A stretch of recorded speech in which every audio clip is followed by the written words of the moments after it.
the game is to dish it out and not take it. And then when your career is over, take your money. These people don't give a f about these people don't give a f about us. Man, you know how I get. They love you and then they hate you. See me, they don't like me because I'm a straight shooter, and I was able to become my own boss. Floyd Mayweather has revealed why he thinks that Davis's career is over. He also disclosed that he had warned Davis about the realities of boxing. Mayweather also emphasized that fighters must plan for life beyond the ring. Box, turn. The name of the game is boxing. The name of the game is not slugging, because when the fight game is over, when boxing is all over, and you hang it up like me, you still want to be able to have your faculties. You still want to be able to have your brain. That's more important than anything. The money. Your health is more important than anything. The name of the game is to hit and not get hit. And I was the best at doing it, and I'm going to continue to teach these young fighters. The name of the game is to... Tank. Davis has consistently found himself in various troubles, whether it be legal issues or personal conflicts throughout his career. He has faced multiple arrests and legal battles, making headlines for incidents outside the ring. Additionally, Davis has had personal disagreements with figures in the boxing world, including Floyd Mayweather. His public feuds and controversies have often overshadowed his in-ring accomplishments, leading many to question his discipline and decision-making. Despite being one of the most talented boxers of his generation, his offering troubles have been a recurring theme that has raised concerns about his long-term success. Recently, Tank Davis decided to upload this on his Instagram.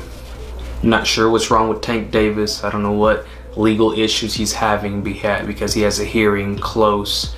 I'm not sure when the date is, but him and Floyd Mayweather have always had this weird relationship where sometimes Tank doesn't seem to be in good terms, and then sometimes they are in good terms. The energy is off. Let me know what you guys think that post means, what he's going through. I hope he's doing good, because we want him to fight, and we want him to fight really good opposition. So let me know what you guys think. What's going on? Tank Davis leaving Floyd Mayweather's promotion was one of the most debated decisions of his career. While gaining control over his own career may have seemed like a smart move, many argue that Mayweather's experience and guidance could have helped Davis navigate the boxing world better.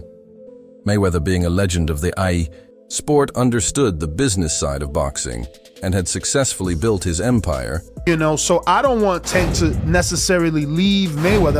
I think he's in this position because of everything that Mayweather and Leonard Ellerbe have done for him. So I do want him to do what he is saying. Take control of your career. Say that you want Shakur and actually fight Shakur. Say that you want Devin and actually fight Devin. You know, fight these guys. Don't keep making new names. Like, you gave Barrios a chance. You gave Isaac a chance. Like, you know, Gamboa. Like, those aren't the fights that we... In 2024, Davis reached new heights in his career. His performances inside the ring captivated fans, and his popularity soared to unprecedented levels.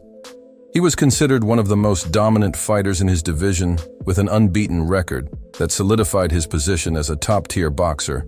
Pay-per-view numbers were strong, and his star power was undeniable. Stand on its own. As of 2024, the brand of Tank Davis is one of the most commercially and financially successful ones in all of boxing, standing shoulder to shoulder with Saul Canelo Alvarez. It's so successful, in fact, that a lot of people say that Tank's popularity outranks his actual achievements, pointing to several different instances where it seemed like Tank was avoiding the best competition in his weight class and getting preferential treatment based on who he is and who he's associated with. Despite his success, Davis has faced criticism from certain boxing analysts and fans.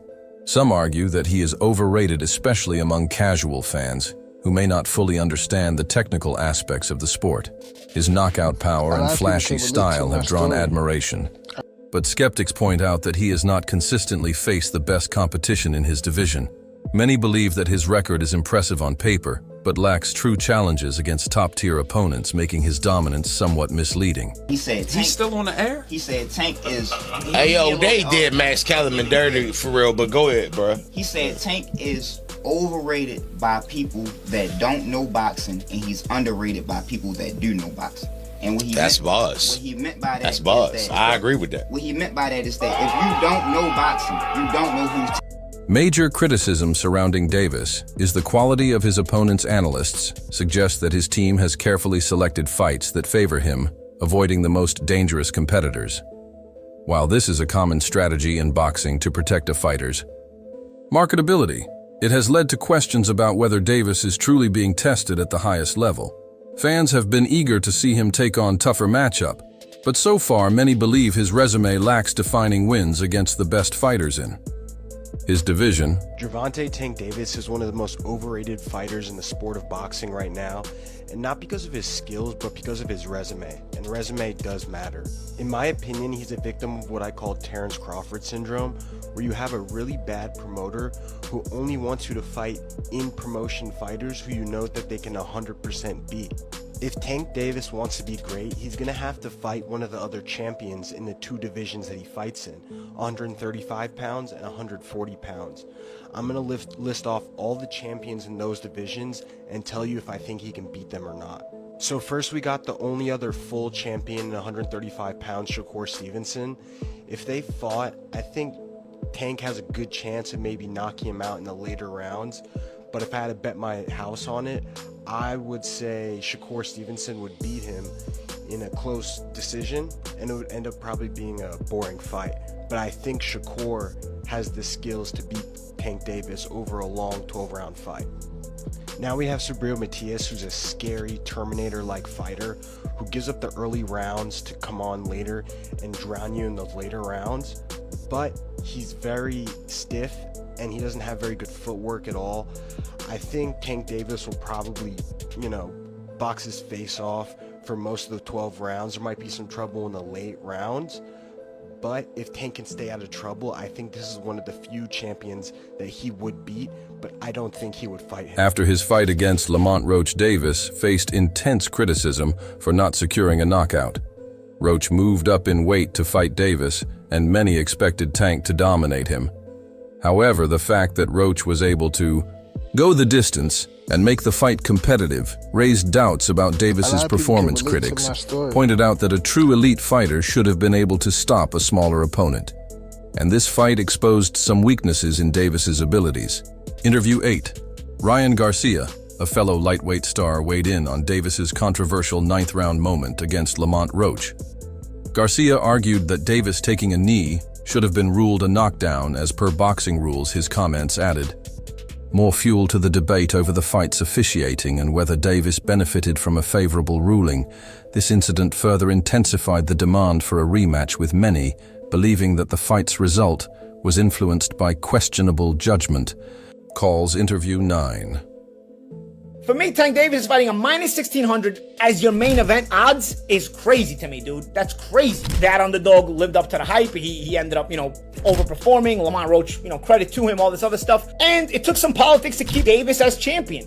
You ever see guys getting the referee their own fight? Dude, anybody else takes that knee, you're getting counted, bro. The referee, actually, his instinct, if you watch that, the referee's instinct was to count. If you notice, Steve Willis started counting, and then he looked at the timekeeper outside the ring, wasn't counting, and he stopped counting. So you get to call your own timeout. Earlier in the fight, if you saw that shoulder barge that Tank did to Roach in the clinch, he didn't get a warning, but Roach's reaction got the warning. This is the politics we're dealing with. You keep doing this, you're looking at short-term money and long-term destruction.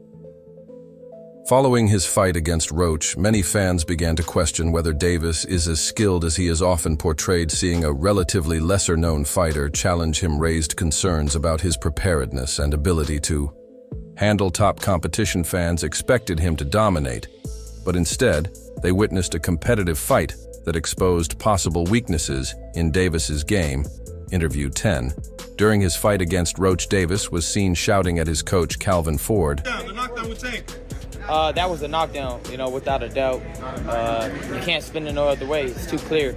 And I think the commission needs to do something about it, because it can give me an incentive, anytime I'm not feeling good in a fight, take a knee. Well, they said and that's not a shot at Tank. I respect Tank, and I like Tank a lot. But you can't do that shit. They reversed the result of your fight. Yeah. Should they reverse the result of that fight as well? Just depends. Like, if that changes the whole fight, if that gives Roach a victory, give him the victory. That's how you keep the integrity of the sport, right? That's why they they suspended me, right, to keep the integrity of sport. So I feel like if you're gonna do it to me, you got to do it. In the corner, as A lot of Ford people can attempted to relate to wipe my sweat story. from his face and offer instructions, Davis interrupted, saying, "You got to stop and listen to me." This exchange raised concerns about Davis's mindset and his ability to take direction. Interview 11. Ford has played a crucial role in shaping his career, so this moment suggested tension between them. Such incidents can be alarming, as a boxer-coach relationship is vital to success in the sport.